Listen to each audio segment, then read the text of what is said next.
নূহ আলাইহিস সালামের যুগের মানুষ সর্বপ্রথম এই মূর্তি পূজা শিরক করেছে।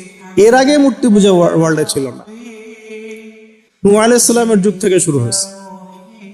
তাহলে এটাকে আমরা সর্বোচ্চ পর্যায়ে সনাতন বলতে পারি না। তারও আগে যে সময় চলে গেছে, ওই সময় মানুষ তাওহীদপন্থী ছিল। আদম আলাইহিস সালামের যুগে তখন মানুষ এই কাজ করতো না। শুরুটা কেমন করে হলো?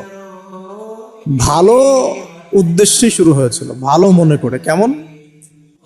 যে মানুষ এরকম চিন্তা করে নিয়েছিল যে এই মানুষগুলো ইয়াগুস ইয়াউক নাসর, ইয়াগুস ইয়াউক নাসর, এই ভালো মানুষগুলো আল্লাহর খুব নেককার বান্দা ছিলেন।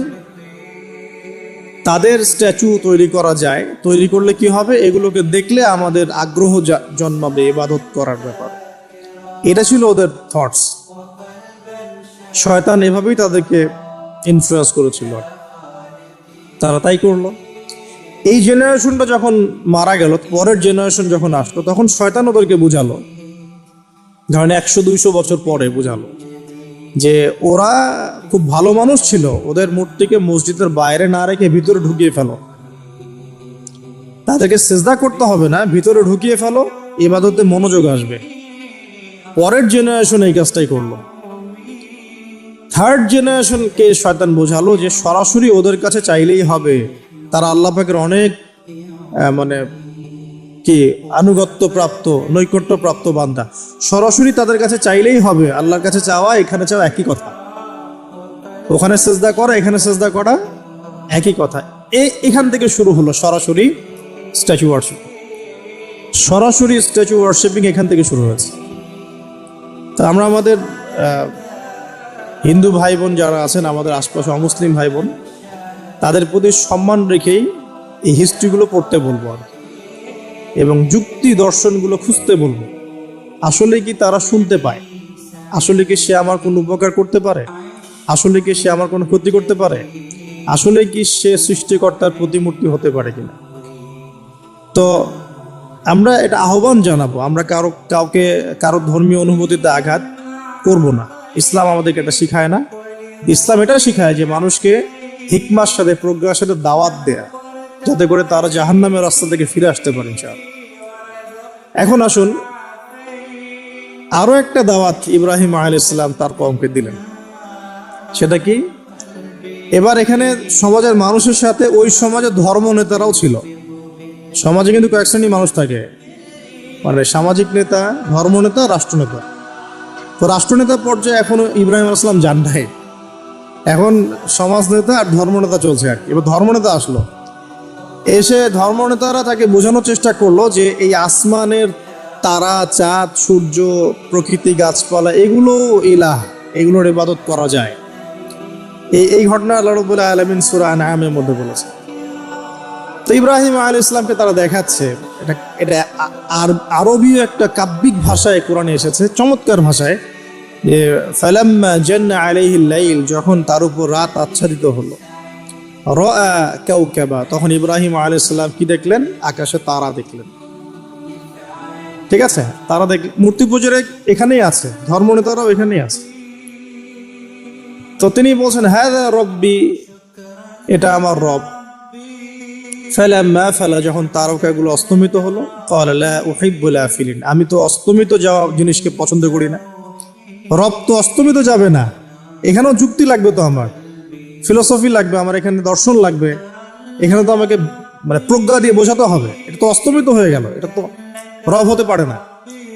ফালাম্মা রাআল কামারা বাযিগান, যখন সে চাঁদকে দেখলো জলজল করছে একদম। আর এখনকার চাঁদ দেখা আগের চাঁদ দেখা তো এক না। এখন তো আমরা চাঁদের আলোই খুঁজে পাই না, তখনকার চাঁদ তো অন্যরকম। বাযিগান জলজল করছে। তখন তিনি বলেন হাযা রব্বি, এটা আমার রব। তখন ফালাম্মা ফালা, যখন এটাও অস্তমিত হয়ে গেল, তিনি বলছেন লাইল্লাম ইয়াহদিয়ানি রব্বি লাকুনান্না মিনাল কওমিদ দাল্লিন, আল্লাহ যদি আমাকে হেদায়েত না দেন, তাহলে আমি এই দল্লিনদের অন্তর্ভুক্ত হয়ে যাব।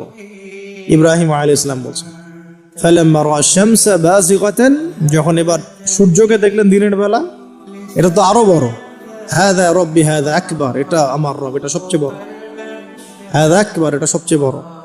ফালাম্মা আফালাত, এটা যখন অস্তমিত হয়ে গেল, তখন তিনি বলছেন এই কথাটা যে ইয়া কওমি ইন্নী বারিউম মিম্মা তুশরিকুন, হে আমার কওম, তোমরা যেগুলোকে দিয়ে আল্লাহর সাথে শরিক করছো এখান থেকে আমি আমার চেহারাকে ফিরে নিই। সুবহানাল্লাহ। তখন তিনি এই কথাটা বলেন, ইন্নী ওয়াজ্জাহতু ওয়াজহিয়া লিল্লাযী ফাতারাস সামাওয়াতি ওয়াল আরদা হানিফাও ওয়া মা আনা মিনাল মুশরিকিন, আমি আমার চেহারাকে ফিরিয়ে নিচ্ছি এই আসমান সমূহ এবং জমিনের সৃষ্টিকর্তার দিকে, এবং আমি মুশরিকদের অন্তর্ভুক্ত নই। ইন্না সলাতি ওয়া নুসুকি ওয়া মাহইয়ায়া ওয়া মামাতি লিল্লাহি রাব্বিল আলামিন, আমার সালাত, আমার কুরবানি, আমার স্যাক্রিফাইস, আমার জীবন, আমার ফুল লাইফ, আমার মৃত্যু সবকিছু কার জন্য? জগৎ সমূহের প্রতিপালক আল্লাহর জন্য। লা শারীকা লাহু, তার কোনো শরীক নাই। ওয়া বিযালিকা উমিরতু, এই একনিষ্ঠভাবে তার ইবাদত করার জন্যই আমি আদিষ্ট হয়েছি।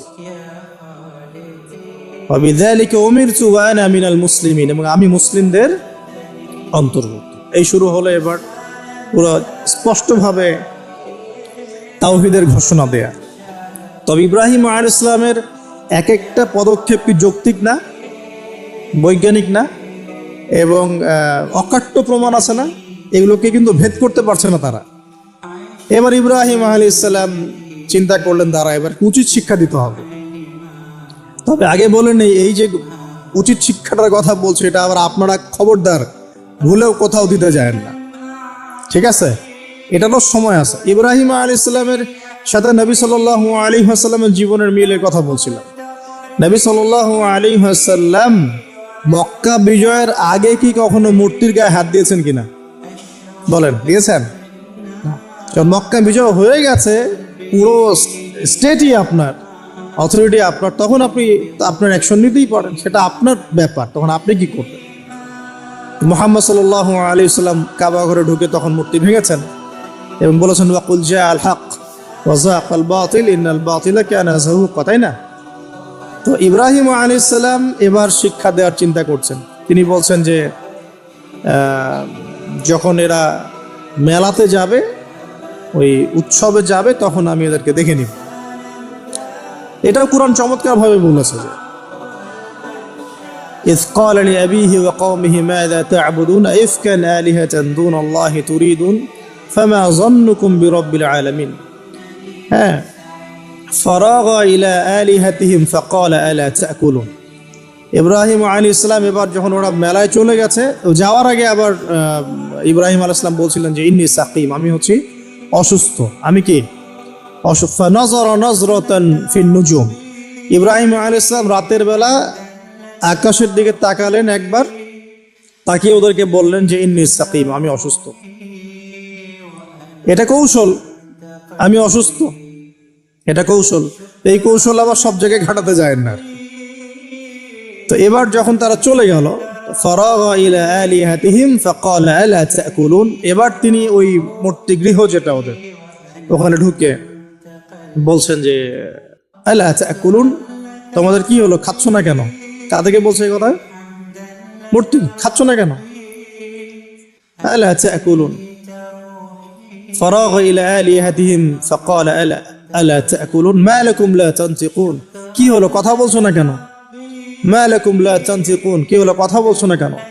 এবার ফারাগা আলাইহিম দরবান বিল ইয়ামিন, এবার ইয়ামিন মানে ডান হাত, ডানাতে যা পেয়েছিলেন আর কি, তা দিয়ে সবগুলোকে ভেঙে চুরমার করে ফেলছে।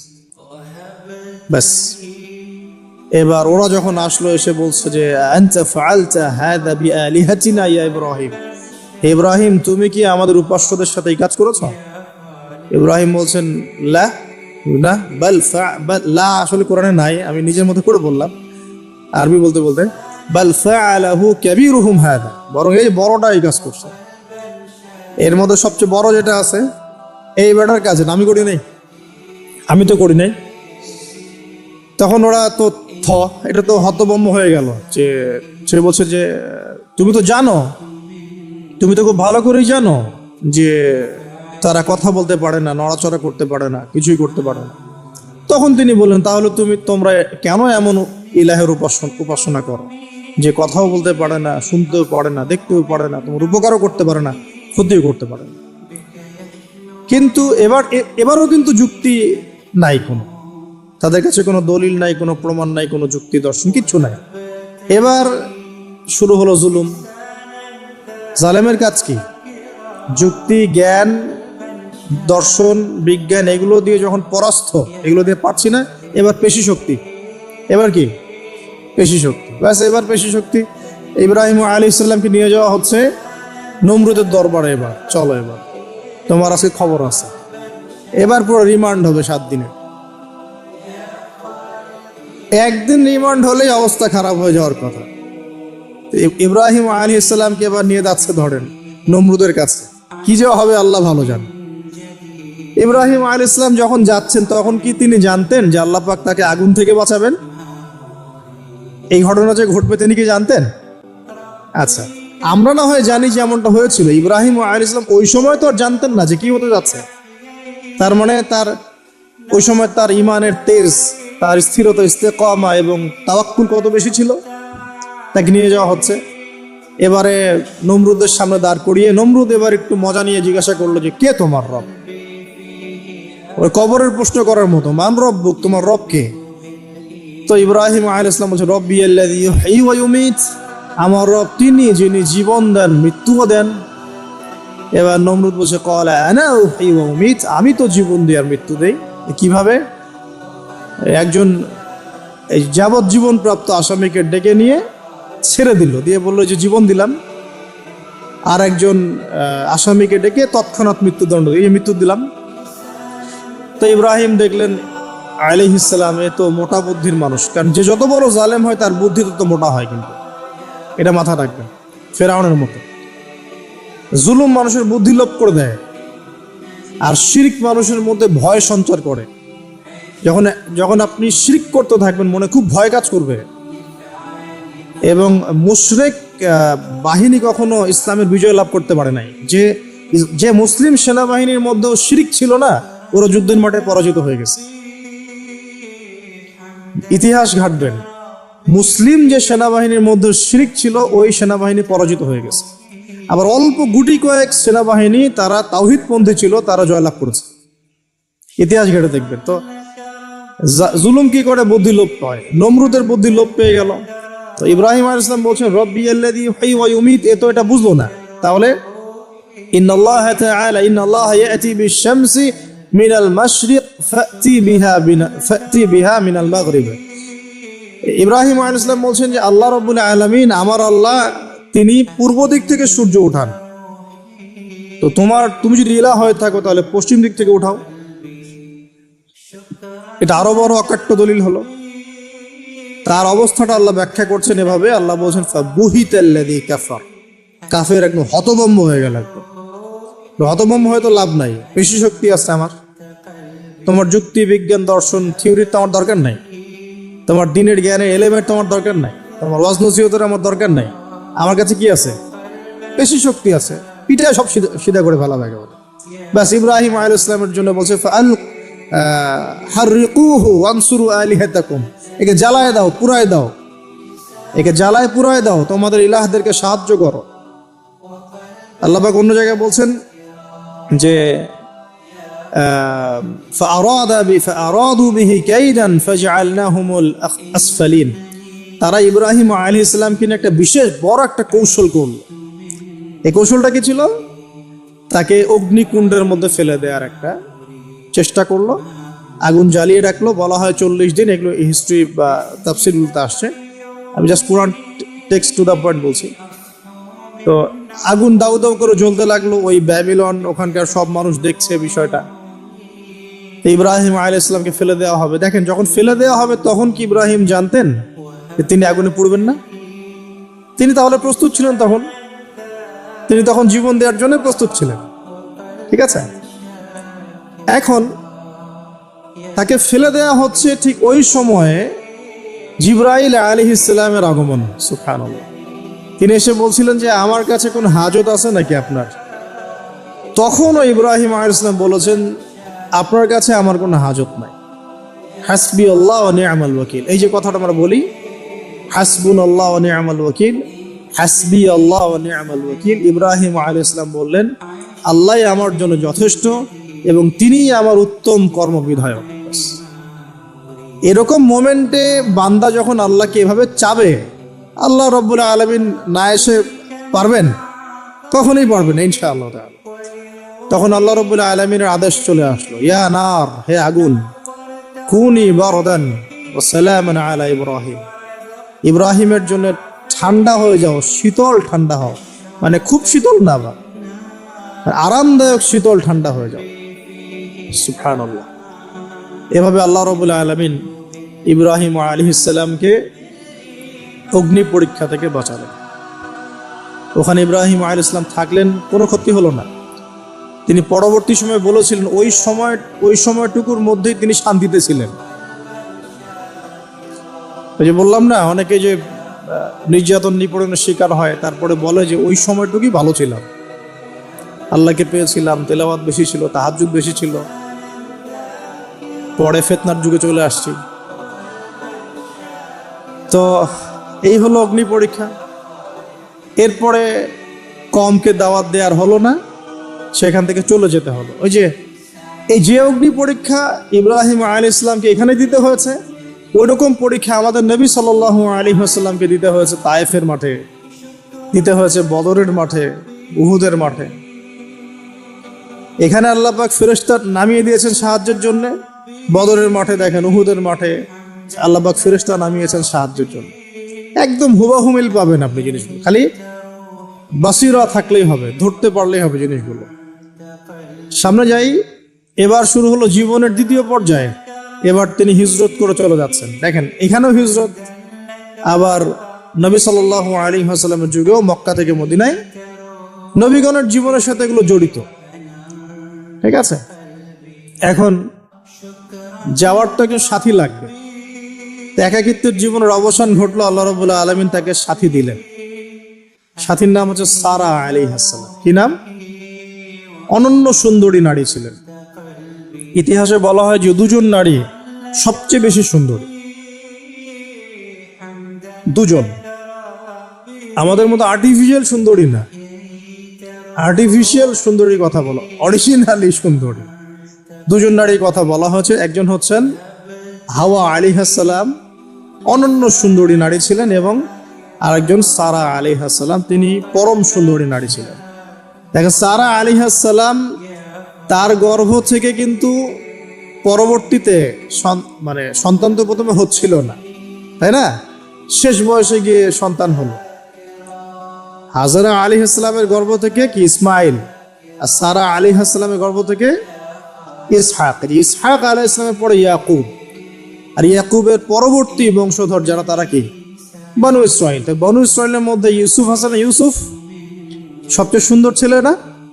সারা আলাইহিস সালামের সৌন্দর্য, সুবহানাল্লাহ, কথা বুঝতে পারছেন?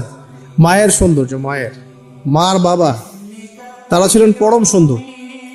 এখন সারা আলাইহিস সালামের সাথে বিয়ে হলো। দেখেন এই যে লম্বা সময় আলোচনা করলাম, এই সময়টুকুর মধ্যে ইব্রাহিম আলাইহিস সালামের দাওয়াতে মাত্র দুজন মানুষ মুসলমান হয়েছে। কয়জন?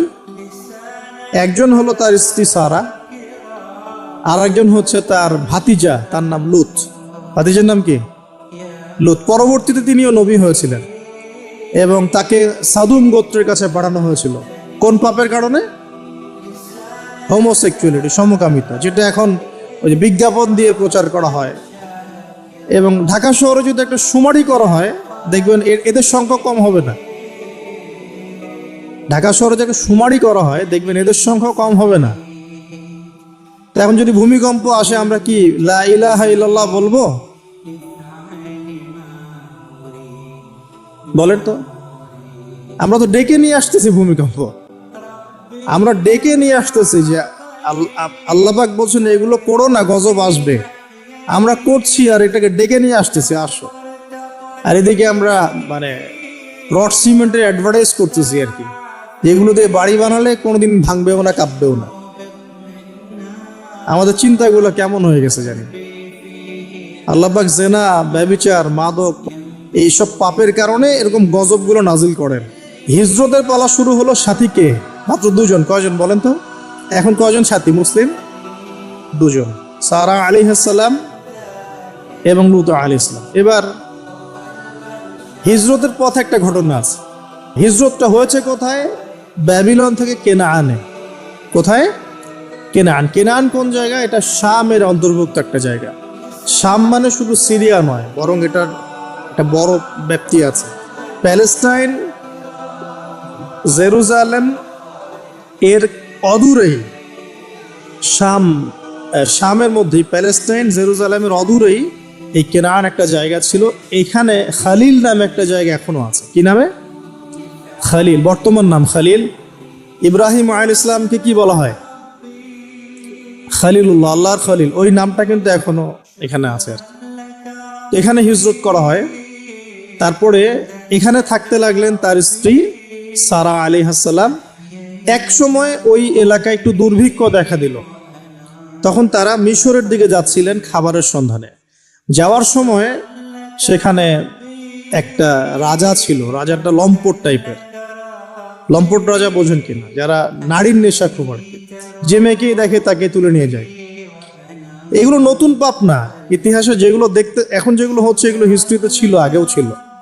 কোরআনে এগুলো সবগুলোকে কেন ব্যাখ্যা করা হয়েছে? কারণ শেষ জামানায় শেষ নবীর উম্মতে এগুলো সবই হবে। শেষ নবীর উম্মতের সময় এই সবগুলো রিপিট হবে, এই কারণে আল্লাহ পাক সব জানিয়ে দিয়েছেন আমাদেরকে কি হয়েছিল আগে। আমরা হচ্ছে সামারি, পাপের সামারি। সারা ওয়ার্ল্ডের যত পাপ ছিল এগুলো সামারাইজিং করা হয়েছে, এই উম্মত হবে এগুলো উম্মতের মধ্যে। এই জন্য আল্লাহ পাক সতর্ক করেছেন বারবার। এখন এই রাজা সারা আলাইহিস সালামের দিকে চোখ দিল। এখানে আমাদের দিনী বোনদেরকে একটা মারাত্মক নসিহত করতে চাই। এটা আমি পড়ছিলাম যখন, গত 3 দিন থেকে আমি 2 বার এখানে পড়তে পড়তে থেমে গেছে। সারা আলাইহিস সালামকে যখন কিডন্যাপ করা হয়েছে তখন দুটো কাজ হয়েছে এখানে। এক, ইব্রাহিম আলাইহিস সালাম সাথে সাথেই তিনি নামাজে দাঁড়িয়ে গেছেন। ইব্রাহিম আলাইহিস সালাম কি করেছেন? নামাজে দাঁড়িয়ে গেছেন। আর সারা আলাইহিস সালামের দিকে যখন হাত বাড়াচ্ছে এই আপনার লম্পট বাচ্চা, সারা আলাইহিস সালাম সময় চেয়েছেন যে আমি নামাজ পড়ব, আমাকে নামাজ পড়ার ব্যবস্থা করে দেয়া হোক। সারা আলাইহিস সালাম অজু করে এসেছেন, অজু করে নামাজে দাঁড়িয়েছেন। দাঁড়িয়ে 2 রাকাত নামাজ পড়ে আল্লাহর কাছে দোয়া করেছেন, আল্লাহুম্মা ইন কুনতা তা'লাম, হে আল্লাহ আপনি যদি জানেন, আল্লাহুম্মা ইন কুনতা তা'লাম, হে আল্লাহ আপনি যদি জানেন যে ইন্নী ক্বাদ আহসানতু ফারজি ইল্লা যাওজি, আমি আমার লজ্জাস্থানকে হেফাজত করে রেখেছিলাম, সতীত্বকে কখনো নষ্ট করিনি, শুধু আমার স্বামীর হক আমি স্বামীকে দিয়েছি।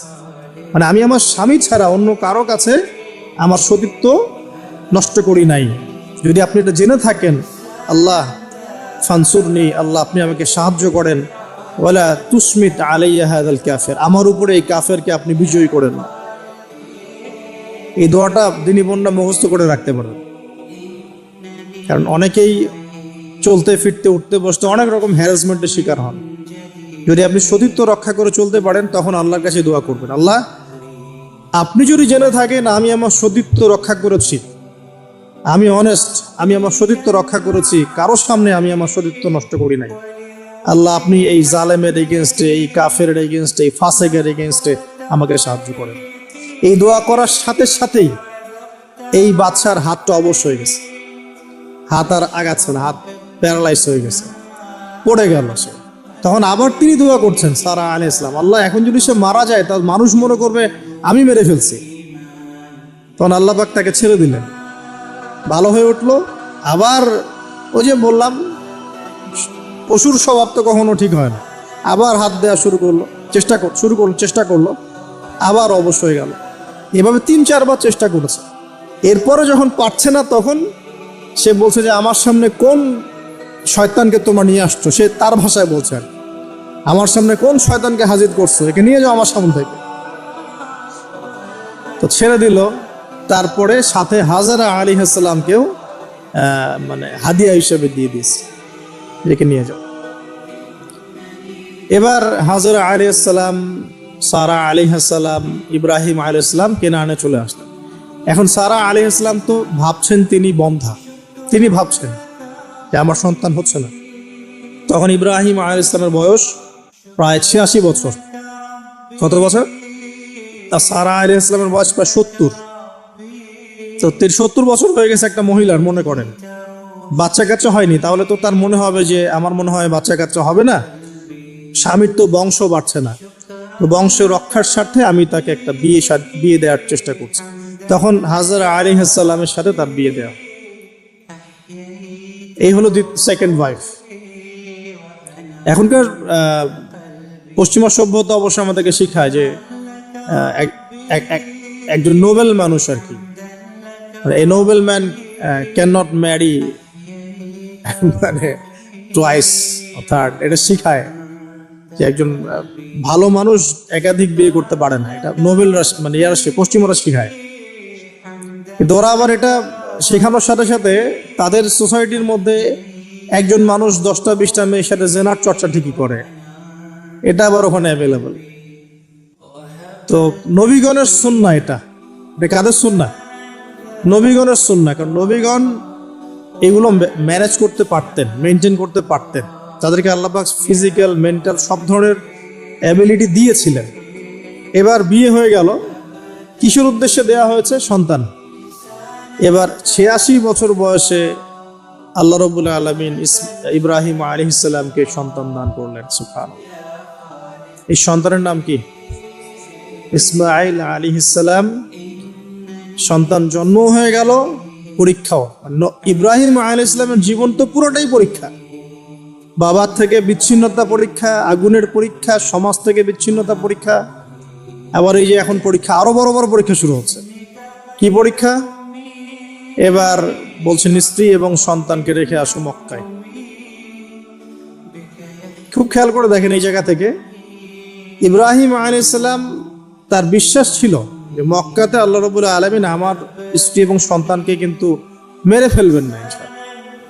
কিন্তু তিনি তো মানুষ, তিনি বুঝতে পারছেন জনমানব শূন্য একটা জায়গায় আমার স্ত্রী সন্তান কিভাবে থাকবে। একটু পানি নিলেন, খেজুর নিলেন, রেখে আসছেন। যখন রেখে আসছেন ওই সময়টার কথা হাদিসের মধ্যে আসছে